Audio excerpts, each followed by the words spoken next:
All right, guys, what's going on? Welcome in. So Albert Breer came out and reported in this mailbag style of article that he wouldn't be surprised if the New York Jets wind up with, of course, Packers left tackle David Bakhtiari if he's released. Now, he actually has not been released at this point in time, which is crazy.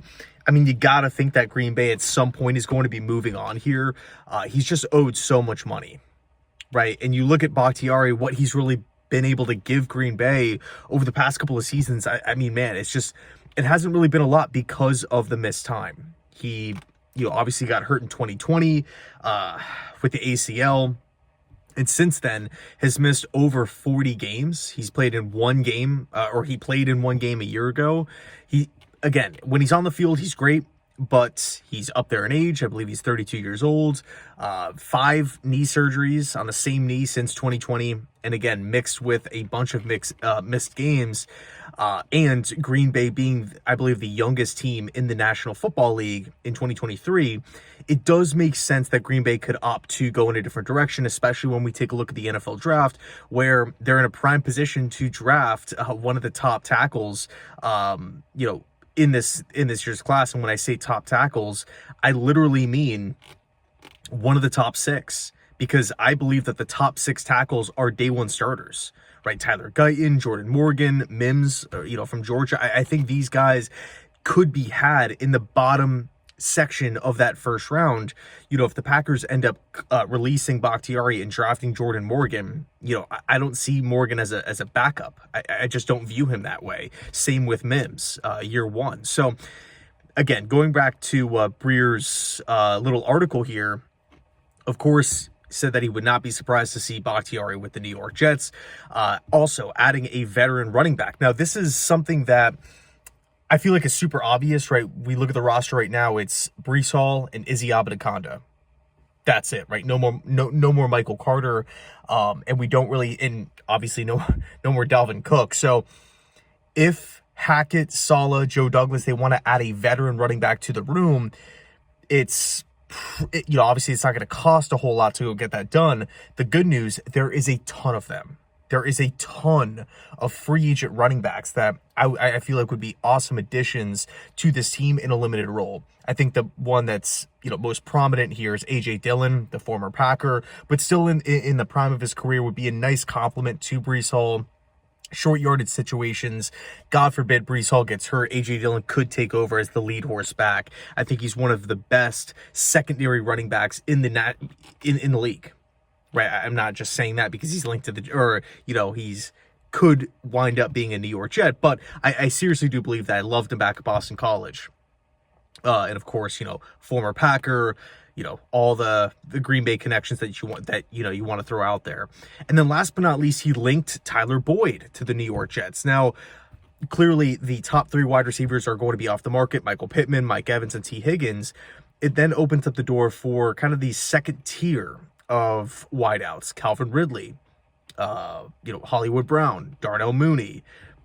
I don't want to include OBJ into the mix, but he's going to be out there as a free agent. But Tyler Boyd is somebody who I've been talking about for a long time, right? I feel like Tyler Boyd would come in at a cheaper price. He would give the Jets flexibility at the wide receiver room, right? He is, I don't believe that Boyd is a wide receiver 2 at this point in time, but if you need him to, he can kick out occasionally to the outside, but primarily a slot receiver.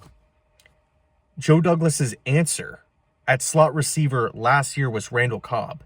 He had 39 receiving yards to end the year, 5 catches. So you replace that with Tyler Boyd's steady 600, 650, yeah, we're going to see a huge boost. Tyler Boyd is obviously younger. He provides more of an upside. He fits the Nathaniel Hackett system, working over the middle of the field. He would take pressure off of Garrett Wilson. And Boyd is somebody who you can move around, which I really, really like, right? Sending him in motion and whatnot. Yeah, and also, too, Tyler Boyd has been a part of winning seasons with the Bengals, and he's seen horrible seasons with the Bengals. He's had playoff success, right? He's been all across the map as far as, what an NFL it's not like he's coming in as this, inexperienced player that hasn't really seen a whole lot, or he's never played in a playoff game, or he's never played with a great quarterback or anything like that. He's had consistent success over the course of multiple coaches. I think Tyler Boyd does make a lot of sense. I know he's, he might not be the most exciting Mike Evans option, but I do feel like he would be a boost nonetheless. Now, if the Jets do go out and sign Tyler Boyd, ideally I would like to go out and, maybe sign another receiver, or, potentially trade for one, a Brandon Ayuk, a Cortland Sutton, somebody like that, to really load up at the wide receiver position.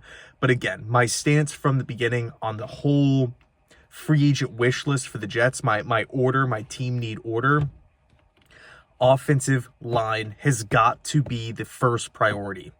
It has got to be the first. And look, I know it's not super exciting to say that, right? Especially when we're looking at like free agent tackle options. But we just can't ignore it any longer. It blows my mind how we're in a position right now where we need like, no ifs, ands, or buts. We need 3 starters on the offensive line and backups. So we have our work cut out for us, or Joe Douglas has his work cut out for him. I do feel like there, all signs are pointing to the Jets being aggressive in this, in free agency and whatnot. So however the Jets want to mix and match, right? AVT right tackle, then you go out and sign 2 guards and 1 guard. Or no, it would be 2 guards and a left tackle. However they just want to do it, right? Play AVT at guard. Then you try to maybe target, 2 tackles and a guard.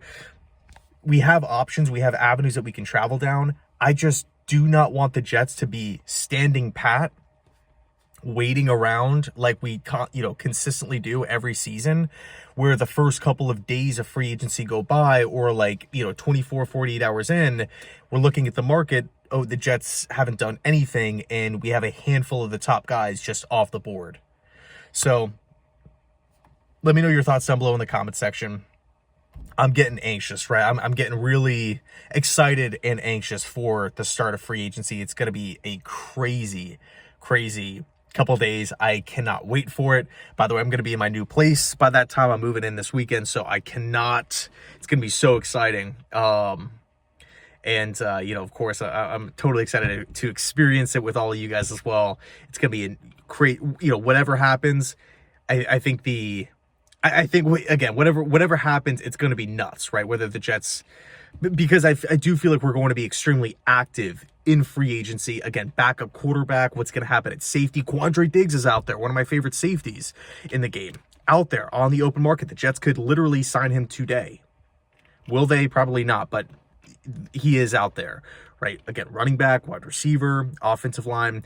I need a lot of acquisitions here. And typically, I like to build through the draft, but because Douglas went out and got Rodgers, and because of the majority of his free agent signings have not worked out, we're in this position where we just have to keep adding, trying to find solutions through every single avenue possible, which now first thing up is free agency here. So we'll see how it plays out. Let me know your thoughts down below in the comment section. Thanks so much for watching. And as always, go Jets.